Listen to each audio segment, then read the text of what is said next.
కవిత గారిని అరెస్టు చేసి 5.5 నెలలు జైల్లో పెట్టినా, తర్వాత పార్లమెంట్ ఎన్నికల్లో మరి ఊహించని ఓటమి పాలైనా, అదే మాదిరిగా మా పార్టీ బ్యానర్ మీద గెలిచిన, మా పార్టీ జెండా మీద గెలిచిన 10 మంది ఎమ్మెల్యేలు కాంగ్రెస్ పార్టీలో చేరి వారిని గెలిపించిన ప్రజలకు ద్రోహం చేసిన, ఇవన్నీ కూడా తట్టుకొని ఎన్నో విషమ పరీక్షలు మా మీద కేసులు పెట్టినా, మమ్మల్ని ఇబ్బంది పెట్టే ప్రయత్నం చేసిన, అడుగడుగున అవమానాలు వేధించే ప్రయత్నం చేసిన, ఇవాళ సంవత్సరం తర్వాత తిరిగి మళ్ళీ ఒకవైపు గురుకుల బాట పట్టిన, మరొక వైపు లగచర్లలో గిరిజన రైతుల పక్షాన నిలబడ్డా, అదేవిధంగా రాష్ట్రంలోని ఎవరికి ఏ సమస్య వచ్చినా తిరిగి పోరుబాట పట్టింది టీఆర్ఎస్.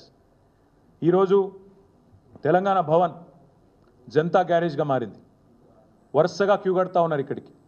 హైడ్రా బాధితులు, మూసీ బాధితులు, రకరకాల బాధితులు, ప్రభుత్వ బాధితులు, కాంగ్రెస్ బాధితులు అంతా కూడా వరుసగట్టి ఇక్కడికి వస్తున్నారు.